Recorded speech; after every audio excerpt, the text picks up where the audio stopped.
எந்த டேட்டில் பிறந்தவங்கலாம் புது கார் வாங்கணும், எந்தெந்த டேட்டில் பிறந்தவங்கலாம் செகண்ட் ஹேண்ட் கார் அப்படின்றது வாங்கலாம்? 1ஆம் தேதி 10ஆம் தேதி 19ஆம் தேதி இந்த 3 பேருக்கும் 1 10 19 இந்த 3 பேருக்குமே கார் நீங்கள் வாங்குறீங்கனாக்கா ஃபர்ஸ்ட் ஹேண்டு தான் இருக்கணும், செகண்ட் ஹேண்டு வராது. அது புது கார் தான் வாங்கணும். அது அந்த கார் என்றைக்கு உங்கள் கைக்கு வந்துச்சோ அன்னையிலேருந்து உங்களுக்கு வந்து ரொட்டீனாக போகிற பிஸ்னஸோ எதுவோ அதெல்லாம் ஒரே டிஸ்டர்ப்டாகவே இருக்கும்.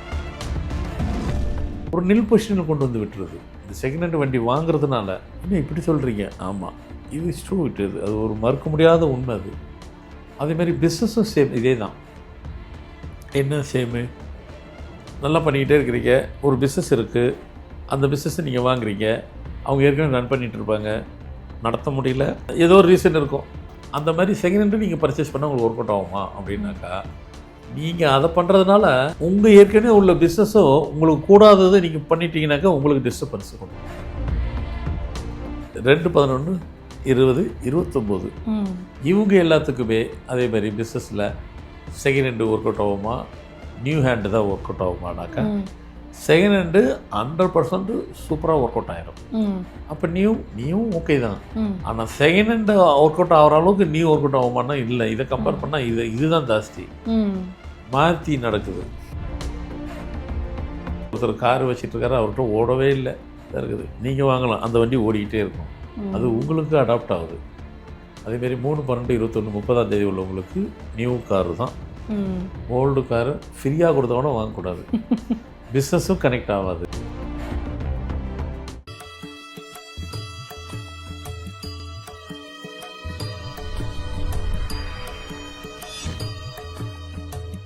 ஃபார்மட் நியூமராலஜி நேயர்களுக்கு நர்மதாவின் அன்பான வணக்கம். நம்மளுடைய சேனலில் தொடர்ந்து பல்வேறு விதமான ஃபார்மட் நியூமராலஜி மற்றும் ஆன்மீகம் சம்பந்தமான தகவல்கள் பார்த்துட்ருக்கோம். அந்த வகையில் எந்தெந்த டேட்டில் பிறந்தவங்க புது car and second hand car வாங்கலாம் அப்படின்றத பற்றின தெளிவான விளக்கம் கொடுக்கறதுக்காக நம்ம கூட இன்றைக்கி ஃபார்மட் நியூமராலஜியினுடைய தந்தை டாக்டர் மகா தனசேகர் ராஜா அவர்கள் அணிஞ்சிருக்கிறாங்க. வணக்கம் சார்.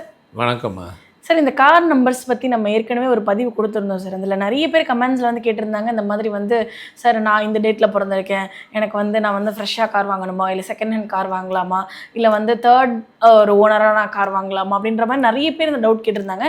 ஸோ அதனால் மறுபடியும் அவங்களுக்கு கொஞ்சம் கிளியராக புரிகிற மாதிரி ஒரு வீடியோ கொடுக்கலாம் அப்படின்றதுக்காக தான் இந்த பதிவு நான் கேட்குறேன் சார் உங்ககிட்ட. இப்போ எந்த டேட்டில் பிறந்தவங்கலாம் புது கார் வாங்கணும், எந்தெந்த டேட்டில் பிறந்தவங்கலாம் செகண்ட் ஹேண்ட் கார் அப்படின்றது வாங்கலாம் சார்? எனக்கு ஃபர்ஸ்ட் ஆஃப் ஆல் அது வேணும். சில பேர் வந்து பார்த்திங்கனாக்கா கார்லேயே வந்துட்டு ரொம்ப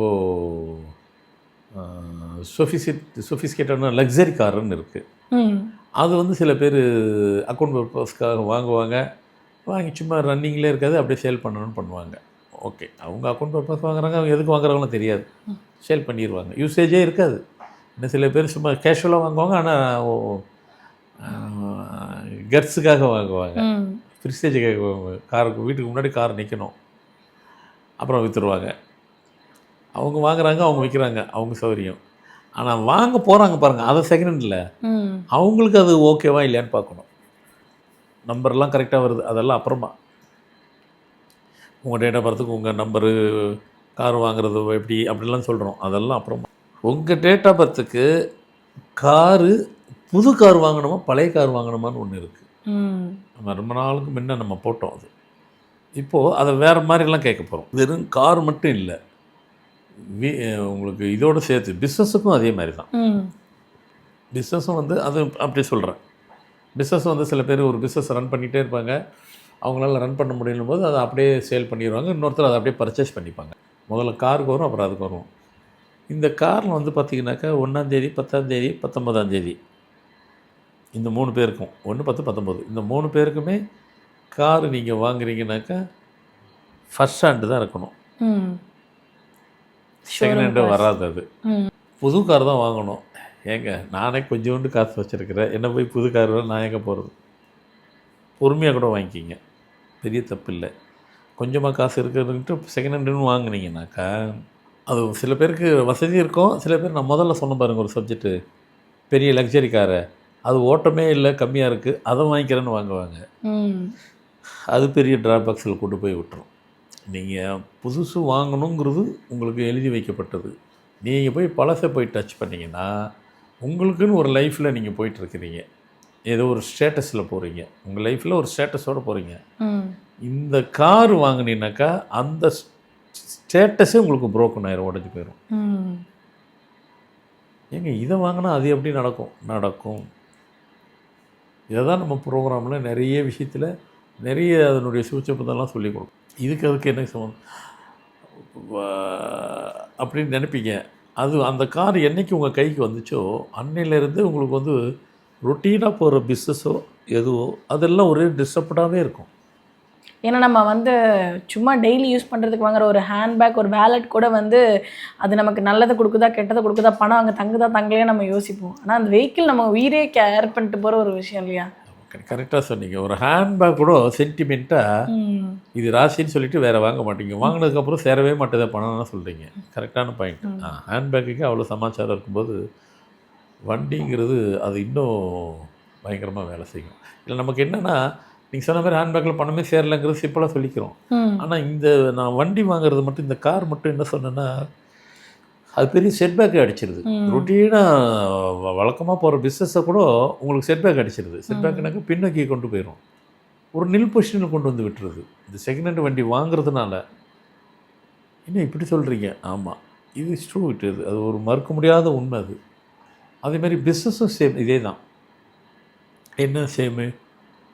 நல்லா பண்ணிக்கிட்டே இருக்கிறீங்க, ஒரு பிஸ்னஸ் இருக்குது, அந்த பிஸ்னஸை நீங்கள் வாங்குறீங்க, அவங்க ஏற்கனவே ரன் பண்ணிகிட்டு இருப்பாங்க, நடத்த முடியல, ஏதோ ஒரு ரீசன் இருக்கும்.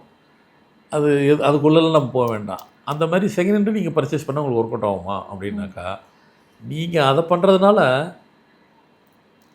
உங்கள் ஏற்கனவே உள்ள பிஸ்னஸோ உங்களுக்கு கூடாததை நீங்கள் பண்ணிட்டீங்கன்னாக்கா உங்களுக்கு டிஸ்டர்பன்ஸ் கொடுத்தோம். அது ரொட்டீனாக போகிற பிஸ்னஸை டிஸ்டர்பன்ஸ் கொடுத்துரும். வாங்கினது பிஸ்னஸ் பண்ணால் கூட ஓரம் எடுத்து வச்சிருவீங்க. பெரிய பெரிய கம்பெனிலாம் அப்படிலாம் ஆயிருக்கு, நடக்கும்.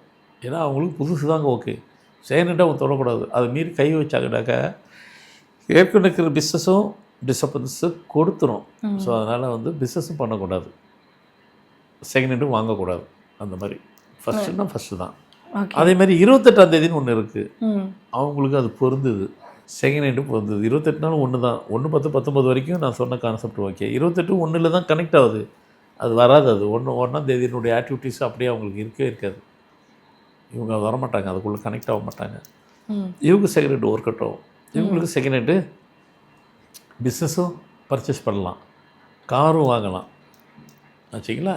அடுத்து 2/11/2029 இவங்க எல்லாத்துக்குமே அதே மாதிரி பிஸ்னஸில் செகண்ட் ஹேண்டு ஒர்க் அவுட் ஆகுமா, நியூ ஹேண்டு தான் ஒர்க் அவுட் ஆகுமானாக்கா செகண்ட் ஹேண்டு 100% சூப்பராக ஒர்க் அவுட் ஆகிரும். அப்போ நியூ ஓகே தான். ஆனால் செகண்ட் ஹேண்டு ஒர்க் அவுட் ஆகிற அளவுக்கு நியூ ஒர்க் அவுட் ஆகுமானா இல்லை. இதை கம்பேர் பண்ணால் இதுதான் ஜாஸ்தி. மாற்றி நடக்குது. அது அந்த தேதிக்கு கிடைச்ச ஒரு அதிர்ஷ்டம். செகண்ட் ஹேண்ட் யாரோ ஒருத்தர் ரன் பண்ணுறாரு, பிஸ்னஸ் பண்ண முடியல, வாங்கிக்கிடலாம். அதேமாரி ஒருத்தர் கார் வச்சிட்ருக்காரு, அவர்கிட்ட ஓடவே இல்லை இருக்குது, நீங்கள் வாங்கலாம், அந்த வண்டி ஓடிக்கிட்டே இருக்கும். அது உங்களுக்கு அடாப்ட் ஆகுது. அதேமாரி 3/12/21 30ஆம் தேதி உள்ளவங்களுக்கு நியூ காரு தான். ஓல்டு காரு ஃப்ரீயாக கொடுத்தவொடனே வாங்கக்கூடாது, பிஸ்னஸும் கனெக்ட் ஆகாது. இப்போ நீங்கள் சொன்ன டேட்டில் நீங்கள் இன்னும் நிறைய டேட் சொல்ல போகிறீங்க சார். இருந்தாலும் கூட சில டேட்டில் வந்து எந்த டேட்டில் பிறந்தவங்களுக்குலாம் இருந்தாலும் சில பேருக்கு ஒரு சென்டிமெண்ட் இருக்கும் சார். ஃபஸ்ட்டு வந்து ஷோரூமில் போய் தான் நம்ம கார் வாங்கணும் அப்படின்னு. இப்போ நீங்கள் சொல்கிற மாதிரி டேட் வந்து செகண்ட் ஹேண்ட் அவங்களுக்கு ஓஹோன்னு வரும் அப்படின்னு இருந்தால் கூட, இல்லை எனக்கு வந்து ஷோரூமில் போய் கார் வாங்குறது தான் இஷ்டம், நான் புது கார் தான் வாங்குவேன்னு இருக்கிறவங்க அவங்க வாங்குறாங்க அப்படின்னா அது ஏதாவது பிரச்சனை கொடுக்குமா? அதெல்லாம் எதுவும் இல்லை. அதெல்லாம் ஒன்று கிடையாது, 100% வாங்கலாம். ஒரு விஷயத்தை கம்பேரிட்டிவ் பண்ணுறோம். இந்த கம்பேரிட்டிவ் நான் சொல்லனாலும் நீங்களே பார்ப்பீங்க. நீங்கள் ப்ரோக்ராம் பார்க்கும்போது, சார் நான் புதுசும் வச்சுருக்கிறேன் பழசும் வச்சுருக்கிறேன், ஆனால் புதுசில் எனக்கு கொடுக்குற வருமானத்தை விட பழசு பயங்கரமாக கொடுக்குது. நீங்கள் அதை சொல்லுவீங்க, வச்சுருக்கிறவங்க அனுபவிச்சவங்க. அதை தான் நான் சொன்னேன். அதுக்காக பழசு உங்களுக்கு நஷ்டத்தை கொடுத்துடலாம் கிடையாது. நமக்கு வந்து நஷ்டத்தை கொடுக்கக்கூடாது, செட்பேக் ஆகிடக்கூடாது, தொந்தரவு கொடுக்கக்கூடாது, அவ்வளோதான் ஒழிய ஒன்றும் இல்லை. சிம்பிள் தான். இது 10,000 கொடுக்குது, அது 12,000 கொடுக்குது, இவ்வளோ தான் பெரிய வித்தியாசம் இல்லை. நஷ்டத்துலாம் இல்லை. அது ஒரு பெரிய மேட்டர் இல்லை, ஒரு எக்ஸாம்பிள் தான் சொன்னேன். அதேமாரி இல்லை நீங்கள் கேட்குறது கரெக்டு தான். ஏன்னா சில பேருக்கு அந்த உள்ளுக்குள்ளே அந்த இது இருக்கும், அப்புறம் வாங்கவே கூடாதா, வாங்கின ப்ராப்ளம்னா வாங்கலாம், செய்யலாம். அடுத்து 4/13/22 உங்களுக்கு ரெண்டுமே ஓகே. நியூ பீஸும் ஓகே, ஓல்டு பீஸும் ஓகே, புது காரும் வாங்கலாம், பழைய காரும் வாங்கலாம், எதை பண்ணாலும் ஒரே பவர் தான். பவர் வித்தியாசம் இல்லை, டீவியேஷன் இல்லை, வேறுபடாது. பிஸ்னஸும் நீங்கள் செகண்ட் ஹேண்டு பண்ணுறவங்கள நீங்கள் பர்ச்சேஸ் பண்ணிக்கலாம். அதேமாதிரி 5, 14, 23 உங்களுக்கு நியூ தான், ஓல்டு வராது. அதே மாதிரி 6, 15, 24 உங்களுக்கு ஓகே புதுசாக பழசா அப்படிலாம் ஒன்று இருக்குது. 6க்கு நீங்கள் எதை எடுத்தாக்கா உங்களுக்கு சரி வரும் அப்படின்னாக்கா உங்களுக்கு நியூ பீஸு தான், செகண்ட் ஹேண்டு ஒர்க் அவுட் ஆகாது. 7, 16, 25 உங்களுக்கு தி பெஸ்ட்டு செகண்ட் ஹேண்டு தான். அப்போ ஃபஸ்ட்டு ஆவாதான், வாங்கினா தப்பு கிடையாது. செகண்ட் ஹேண்டு கொடுக்குற அளவுக்கு வேறு லெவலில் வேலை செய்யாது. அதேமாதிரி பர்ச்சேஸுக்கு கூட பிஸ்னஸ்ஸு நீங்கள் செகண்ட் ஹேண்ட் வாங்கினா கூட வேறு லெவலில் வேலை செய்யும். 8, 17, 26 நியூ கார் தான். ஓல்டே நீங்கள் வாங்கக்கூடாது, ஃப்ரீயாக கொடுத்த கூட வாங்கக்கூடாது, கண்டிப்பாக ஒர்க் அவுட் ஆகாது. இதில் என்ன சப்ஜெக்ட்டுன்னா, நான் முதல்ல சொன்ன பாருங்கள், அதே லாஜிக்கு தான். ஒர்க் அவுட் ஆகலைன்னா பரவாயில்லைங்க, ஓரமாக நான் வாங்கினதை அப்படி ஓரம் நிற்க வச்சுருவேன் அப்படின்னா கூட பரவாயில்ல. இந்த ஒர்க் அவுட் ஆகாததை நீங்கள் செய்யும் பொழுது தான் அது ஏற்கனவே உங்களுக்கு போயிட்டுருக்குது பாருங்கள், பிஸ்னஸ் ரொட்டீனாக அதை டிஸ்டர்ப் பண்ணுது. பிஸ்னஸை போய் டிஸ்டர்ப் பண்ணுது. காரை வாங்கினா காரு தானே நமக்கு ஓடாமல் இருக்கணும், அது ஓடாமல் இருந்தால் ஓரம் எடுத்து வச்சிடலாம், நிற்க வச்சிடலாம். ஆனால் ரொட்டீனாக பிஸ்னஸ் பண்ணுறது பாருங்க, ரொட்டீன் பிஸ்னஸை டிஸ்டர்ப் பண்ணுது. எங்கே கனெக்டிவிட்டி எங்கே போய் கனெக்ட் ஆகுது பாருங்கள். ஸோ அதனால் வாங்காதீங்க. பிஸ்னஸும் அதுமாதிரி பர்ச்சேஸ் பண்ணதை, இப்போ நீ ஓல்டு பிஸ்னஸ் பண்ணதை பண்ணாதீங்க. அதே மாதிரி 9, 18, 27 இந்த தேதி உள்ளவங்களுக்கும் புது கார் தான் எடுக்கணும், பழைய கார் வாய்ப்பே இல்லை. இப்போ நான் கூட வெளிநாடு உலகம் ஃபுல்லாக சுற்றினேன், எவ்வளோ நண்பர் இருக்கிறாங்க, எவ்வளவு நம்மளுடைய ஃபாலோவர்ஸ் இருக்கிறாங்க. ஐயா உங்களுக்கு நான் கார் கொடுக்கணும் அப்படிம்பாங்க. பெரிய கூப்பிட்டுருவேன், எனக்கு காரே வேண்டாம். இல்லையா, நீங்கள் அங்கேருந்து இப்போ இம்போர்ட் பண்ணிங்கன்னாக்கா உங்களுக்கு வந்து டேக்ஸ்லாம் வந்துடும், அதை கூட நாங்கள் பேர் பண்ணுறோம்வாங்க. அது வராது.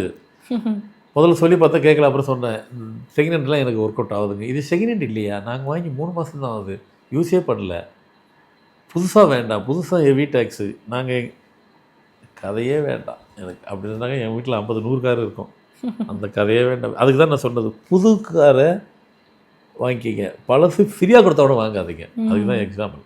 வாங்கவே கூடாது, கிடைச்சா கூட வச்சுக்கக்கூடாது. ஏன்னா அது உங்களுக்கு ஒர்க் அவுட் ஆகாது. புது பீஸ்னா ஓகே, அது ஒன்று, அதுதான் உங்களுக்கு வேலை செய்யும். அதனால் எதுக்காக சொல்கிறேன்னா, சிலதெல்லாம் அது இருக்கிறத தொந்தரவு பண்ணிடும்.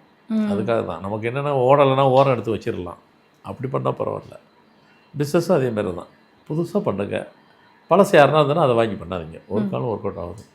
அப்போ இனிமேல் ரொம்ப எல்லாம் கேர்ஃபுல்லாக அலர்ட்டாக இருப்பீங்க. ஆஹா இது வந்து, ஏன்னா இப்போ ஏன் போட்டோன்னா, ஏற்கனவே போட்டோம், ஆனால் இப்படி இவ்வளோ ப்ரீஃபாகவும் கொடுக்கல, ஒரு டேட்டுக்கும் நம்ம மென்ஷன் கொடுக்கல. அதனால தான் தனியாக எல்லாத்தையும் போட்டு. ஏன்னா இப்போ நிறைய பேர் காருக்காக நம்பர் கேட்குறாங்கல்ல, கொடுக்குறோமா. சில பேர் செகண்ட் ஹேண்டு வாங்க போகிறேன்றாங்க. ஐயா செகண்ட் ஹேண்டில் உங்களுக்கு வராது, முதல்ல அதை புரிஞ்சுக்கிங்க. ஐயா செகண்ட் ஹேண்டு வராதா, நான் இப்போ அதை தான் வாங்கலான்னு பிளான் பண்ணுறாங்க. சரி அப்போ ப்ரோக்ராம் ஒன்று போட்டுருவோம் அப்படின்னு சொல்லி ப்ரீஃபாக போட்டலான்ட்டு ஃபுல்லாக ப்ரீஃபாக போட்டாச்சு. கண்டிப்பாக இதை எல்லோரும் ஃபாலோ பண்ணுவீங்க. கண்டிப்பாக சார். அந்த கார் வாங்கும்பொழுது யாருக்கெல்லாம் வந்து நியூ காரும், யாருக்கெல்லாம் செகண்ட் ஹேண்ட் கார் வந்து பொருந்தும், யாருக்கெல்லாம் அது வந்து நல்ல ஒரு பெனிஃபிட் கொடுக்கும் அப்படின்றத பற்றி ரொம்ப தெளிவாக சொல்லியிருக்கீங்க. கண்டிப்பாக பார்த்துட்டு இருக்கக்கூடிய நேயர்களுக்கு இது ரொம்ப பயனுள்ளதாக இருக்கும் நம்புகிறோம். ரொம்ப நன்றி சார். வணக்கம்மா.